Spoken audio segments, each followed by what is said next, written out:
오늘 잠언 11장 말씀 제목이 정직한 자의 축복입니다. 아들과 이렇게 큐티를 하면서 이제 큐티 말씀을 같이 이렇게 나누는데 아이들도 어려워하고 잠언 말씀이 쉬운 편은 아닌 것 같아요. 어떻게 보면 쉬운 것 같은데 깊이 들어가다 보면 쉽지 않은 내용이에요.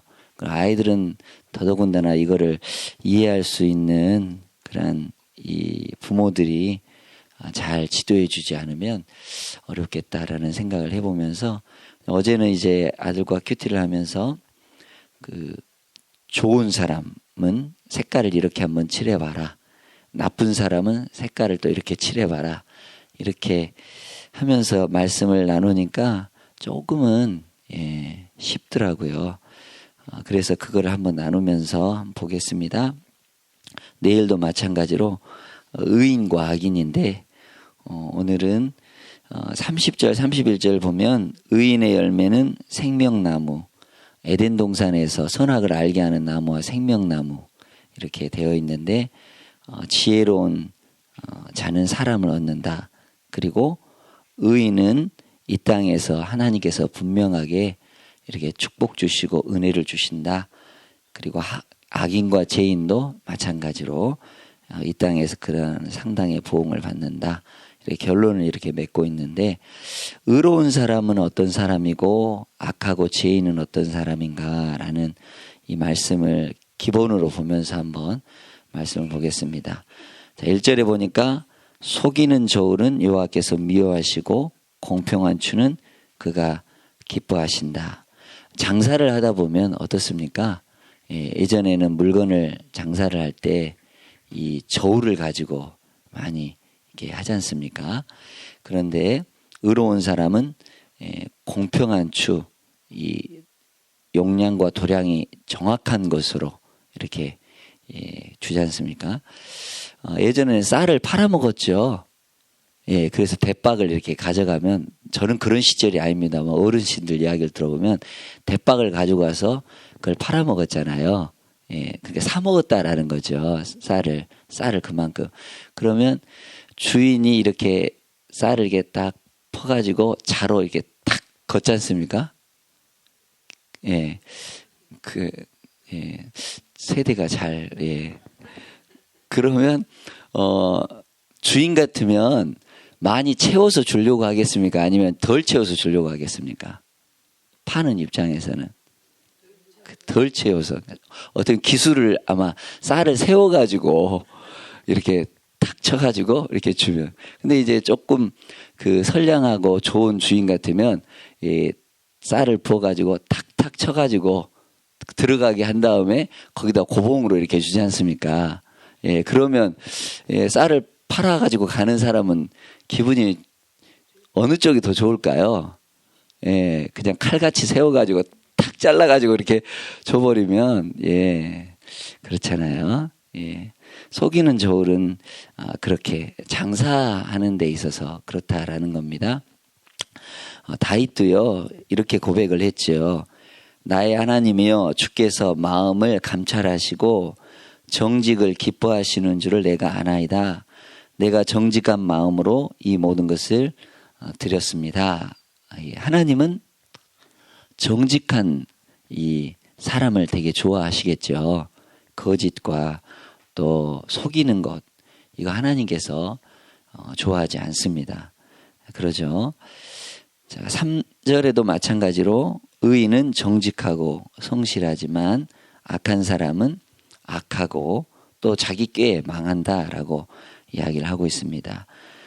그리고 의로운 사람은 겸손합니다. 자기를 낮추죠. 지혜가 있는 사람이죠. 그리고 악한 사람은 교만한 사람이죠. 교만하다 보면 어때요? 남들의 시기도 받고 남들의 어떻게 보면 타켓이 될 수가 있겠죠. 그래서 욕도 오고 또 어려움도 오고 겸손하면 어떻습니까? 사람이 모이게 되죠. 겸손한 자 주위에는 사람들이 늘 있습니다. 근데 교만한 사람에게는 주위에 사람이 없습니다. 그죠? 하나님은 겸손을 좋아하시고 교만을 물리치시는 거죠. 겸손이라는 거는 자기를 낮추는데 자기가 할 수 없습니다. 본인이 할 수 없습니다. 그렇기 때문에 늘 배우는 자세지요. 교만한 사람은 어떻습니까? 늘 자기가 할 수 있다 그러면서 하나님을 무시하고 그렇게 살아가는 사람이죠. 자, 그리고 의로운 사람은, 정직한 자는 완전합니다. 자기의 길이 곧습니다. 그러면 길을 걸어갈 때도 길이 반듯하면 좋지요. 예, 그런데 길이 막 곧아요. 그러면 어떤 짐을 가지고 가더라도 길이 꾸불꾸불하고 울퉁불퉁하고 그러면 가는 사람도 되게 불편할 거예요. 예, 넘어지기라도 하면, 돌부리에 넘어지기라도 하면 더 낭패죠. 예, 의로운 사람이 가는 길은 그렇게 곱고 또 바르고 그렇습니다.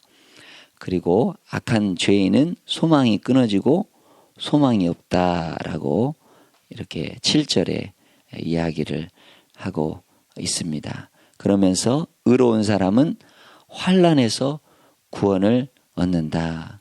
하나님이 피난처가 되시기 때문에 그러죠. 예, 환난을 당하면 금방 알 수가 있습니다. 예, 시험을 주면 이 사람이 의로운 사람인가 그렇지 않는가 테스트를 해보면 반드시 그것이 구분이 된다라는 겁니다. 악한 사람은 망한 길이 있는데도, 그것이 잘못된 길인데도 계속 간다라는 겁니다. 놀이동산에서 여러분들 롤러코스터 같은 거 타보셨죠? 그런데 제어 장치가 없다고 생각해 보세요. 이렇게 쭉 내려가는데 거기에 제어 장치가 없으면 사고가 나겠죠. 예, 마찬가지입니다.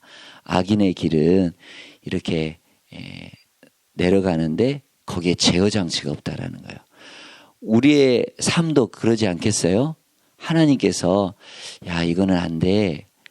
이거는 네가 스스로 양심적으로 생각하고 네 마음적으로 생각할 때 이렇게 한 번에 제어를 주고 브레이크를 줍니다. 예. 더 좋은 자동차일수록 제어 브레이크가 잘 됩니다. 그러나 고장난 자동차일수록 브레이크가 들지 않으면 큰 사고가 나겠죠. 예, 내리막길이라면 더 어려운 일이 되겠죠. 자, 이렇게 악한 자의 길은 그렇습니다. 환난에서도 구원을 얻고 또 망하는 길인데도 악인은 계속해서 그 길을 가고 있죠. 자, 그러면 지혜로운 사람은 하나님께서 지혜를 주시기 때문에 그 지식으로 말미암아 구원을 얻습니다. 그런데 악한 사람은 본인뿐만 아니라 이웃도 망하게 하는 거죠. 잠언 1장에 보니까 어떻습니까? 악한 사람은 자꾸 깨어서 그 나쁜 짓을 동조하게 하고 같이 하게 하려고, 본인만 하려고 하는 게 아니라 남을 깨워가지고 그렇게 하는 걸 볼 수가 있지요. 우리 아이들이 좋은 친구를 사귀면 좋은 길로 가죠. 그런데 청소년 시절에 나쁜 친구를 사귀고 좋지 않은 친구를 사귀면 어떻습니까? 물들어가지고 정말 후회하는 그런 시간을 낭비하는 그런 일들이 얼마나 많습니까?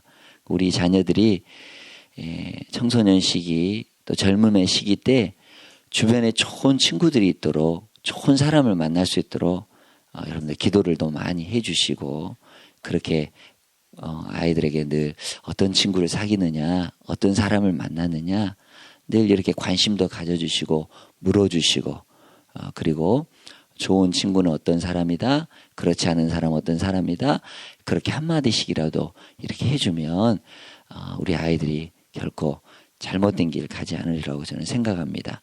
그렇기 위해서는 우리 자녀들이 말씀을 더 가까이 해야 되겠죠.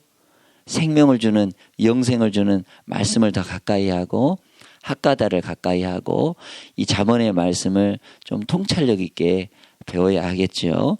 성경은 능히 너로 하여금 그리스도 예수 안에 있는 믿음으로 말미암아 구원에 이르는 지혜가 있게 하는 것입니다. 그리고 하나님의 사람으로 온전하게 하여 모든 선한 일을 행할 능력을 갖추게 합니다. 말씀이 그렇습니다. 성경이 그렇습니다. 이렇게 귀한 말씀을 우리 자녀들이 일어서고 말씀으로 주의하고 경계를 받고 말씀으로 승리할 수 있는 그 길을 갔으면 좋겠습니다. 10절 11절을 보니까 의로운 사람이 사는 그러한 마을과 악한 사람이 사는 그 마을은 대비되고 있지요. 의인이 형통하면 성읍이 즐거워하고 또 정직한 자의 입술 한마디로 인해서 축복으로 흥왕하고 잘 되고, 그러나 악인은 그렇지 않다라는 것을 이야기를 하고 있죠. 그리고 명철한 자는 잠잠하고 소문을 퍼뜨리지 않는다. 그렇지만 악한 사람은 한담하고 쓸데없는 농담이나 하고 말을 전파하고 그렇습니다.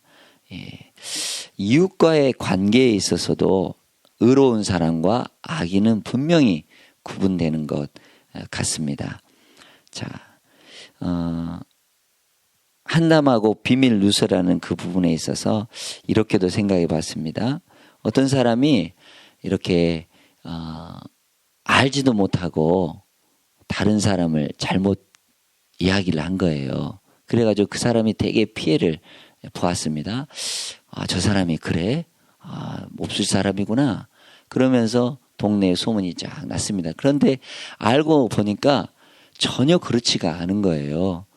그래서 그 소문을 퍼뜨렸던 그 사람을 이렇게 바람이 많이 부는 날 데리고 와서 이런 화장지 같은 가벼운 거를 공중에 탁 날리니까 바람결에 그 화장지가 막 멀리 이렇게 퍼져가지 않습니까? 그러면서 그 퍼뜨린 사람에게 이야기를 합니다. 이걸 다시 한번 다 수고해 와 보십시오. 어때요? 가까이 있는 거는 이 수거하고 또 죽을 수가 있었겠지만 멀리 날아가 버린 거는 어떻게 해요? 다시 찾을 길이 없지 않습니까? 소문도 마찬가지입니다. 좋은 소문 같으면 이렇게 그렇지만 악한 소문 같으면 더 빨리 전염이 되는 것 같아요. 그래서 말을 하기에 있어서 정확히 알아보고 들은 소문만 가지고 전파하는 것이 아니라 혹시 그런 소문을 들었더라도 자기가 그것을 방어하고 막아주고 이렇게 소문을 덜 퍼뜨리는 것, 그것이 지혜로운 사람이에요. 그런데 알지 못하고 그리고 그것을 계속해서 퍼뜨리고 그런다면 별로 좋지 않은 것이겠지요. 그렇습니다. 험담하고 한담하고 비밀을 누설하고 그런데 악한 사람은 그렇게 하지만 의로운 사람은 덮어요. 그러죠. 우리 예수 그리스도께서 우리의 죄를 다 덮어주셨죠. 허물과 죄를 다 용서해 주셨지 않습니까? 그렇기 때문에 우리 역시 덮을고 또 용서하고 70번에 7번까지도 용서할 수 있는 마음이 우리 크리스찬 마음 아니겠어요? 그죠? 그렇게 인자한 마음, 또 남을 더 이롭게 하는 마음, 그런 사람이 바로 지혜롭고 의로운 사람이라는 겁니다. 악한 사람은 잔인해서 자기 몸도 해롭게 하는 그런 사람이겠죠. 자, 16절에 보니까 유덕한 여자는 존영을 얻고 근면한 남자는 재물을 얻느니라. 덕이 있는 여성, 또 특별히 잠언 31장 끝에 보면 현숙한 여인에 대해서 나오고 있지요. 이 현숙한 여인은 남편에게도 칭찬받고 자녀들에게도 존경을 받고 또 성읍 사람들에게도 대단히 칭찬을 받습니다. 그런 유덕한 여자는 존영을 얻고 또 근면한 남자는 재물을 얻느니라. 재물을 얻는 또한 부유로운 길은 성실한 것입니다. 근면한 것입니다. 잠언 6장에서도 그 계매에게 가서 지혜를 배우는데 근면 성실해라, 그렇게 얘기하고 있죠. 이런 남자와 여자 좀 괜찮죠? 예, 그렇습니다. 자, 이렇게 정직하고 또 의로운 사람들, 그런 사람들을 계속해서 열거를 하고 있습니다. 그리고 18절에 보니까 공의를 굳게 지키는 자는 생명에 이르고 악을 따르는 자는 사망에 이른다. 예, 공공질서 이러한 것들을 잘 또한 지켜야 한다라는 겁니다. 예, 그래야 선진국이죠. 공공질서를 잘 지켜야 선진국입니다. 작은 것 하나도 우리가 잘 지키는 거. 예, 미국 같은 데 보면 쓰레기 분리수거를 잘 해놓습니다. 그죠? 그러면 이제 되게 이웃과의 관계가 좋습니다. 근데 우리가 말하면 쓰레기 분리수거 되게 어려워하기도 하고 그냥 이렇게 한데 뭉쳐가지고 버리기도 하고 막 그러지 않습니까? 근데 선진국이면수록 더 깨끗하게 분리수거도 잘하고 그런 공공질서도 잘 지켜서 이렇게 하는 데가 선진국인 것 같아요. 공의를 굳게 지키고 또 공의를 뿌린 자는 상이 확실하다. 그러면서 마치 뿌린다라는 것은 씨앗을 뿌리는 것처럼 농사 짓는 것을 표현하는 것 같아요. 그런데 악한 사람과 의롭지 않은 사람, 공의를 지키지 않는 사람은 그 싹이 허무하다. 우리가 열심히 씨를 뿌리고 가을이면 좋은 열매를 기대할 텐데 악한 사람은 뿌려놨는데 나중에 열매가 없다라는 겁니다. 우리의 삶이 성령의 열매 또한 하나님께서 주시는 귀한 열매 맺는 삶이 돼야 되겠지요. 자, 그러면서 의인의 소원은 오직 선하고 악인의 소망은 진노를 이루고 그리고 의로운 사람은 구제를 좋아하고 특별히 이제 오늘 말씀 보니까 24절에서 26절까지 보니까 이웃과의 관계가 상당히 중요한 것을 볼 수 있습니다. 흩어 구제하여서 더욱 부하게 되고 과도의 아껴도 가난하게 되고 구제를 좋아하는 자는 풍족하여지고 남을 윤택하게 하는 자는 자기도 윤택하고 곡식을 내놓지 아니하는 자는 백성에게 저주를 받고 파는 자는 그의 머리에 복이 임한다. 예, 그렇습니다. 전남 구례에 가보면 이 쌍산제에 오씨 가문이 있는데 거기에 부자는 우리가 흔히 3대를 못 간다 해요. 그런데 오씨 부자는 지금까지 계속해서 이 그런 전통을 가지고 있는데 예전에 800석 이상을 가지지 않는다. 그러면서 그 머슴들이 그 집에 같이 생활하지 않습니까? 그러면 기본 원칙이 이 머슴들에게는 쌀밥을 배불리 먹인다. 그리고 주인은 거기다가 보리를 섞어서 이렇게 먹습니다. 그리고 흉년이 들 때 어려움을 당할 때 긍휼하고 구제를 많이 한다. 이런 원칙을 가지고 있었습니다. 예. 그런 이웃과 나누는 거죠. 상생하는 거죠. 그런데 이제 여수 순천 반란 사건이 있었을 때 어땠습니까? 이웃에게 또 자기 머슴에게 잘 베풀고 해줬던 이 오씨감은 여기는 거기에서 벗어나게 되는 겁니다. 예. 평소에 우리가 이웃과의 관계가 어떤가? 크리스찬들의 이 삶이 어떤가? 예. 내 주변의 이웃과의 관계가 좋으면 바로 하나님이 원하시는 삶 아니겠어요? 하나님을 사랑하는 것 우리 당연히 먼저 해야 되고 그러나 눈에 보이지 않는 하나님을 사랑한다고 하면서 눈에 보이는 내 주변의 사람을 사랑하지 않는다면 그 사랑은 결코 진실되지 못하다라는 겁니다. 예. 저는 이 말씀을 보면서 우리 주변의 이웃과의 관계, 우리가 막 그런 부자는 아니더라도 이웃과의 관계에 있어서 말 한마디도 편하게 해주고 잘해주고 그 다음 이웃과의 관계에 있어서 그 사람의 필요가 무엇인가 늘 관심을 갖고 돌볼 수 있는 그 마음이 있고 그것을 행한다면 나중에 그것이 그 덕이 쌓여서 하나님을 기쁘시게 하는 것이고 위험할 때일수록 더 그것이 빛나게 된다라는 생각을 해봅니다. 예, 우리 하나님을 믿는 것, 우리가 기독교인으로서 생활한다는 것은 관계입니다. 그죠? 하나님과의 관계, 말씀과 기도의 관계죠.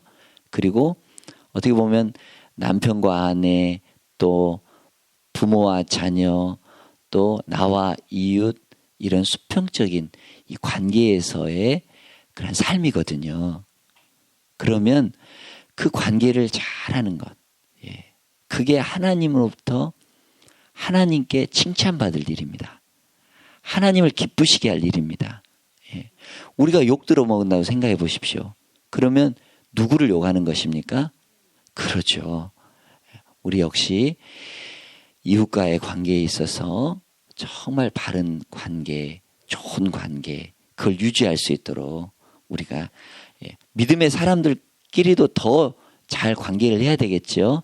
그러나 믿지 않는 이웃과의 관계를 잘 하다 보면 전도의 문도 활짝 저는 열리리라고 생각을 합니다.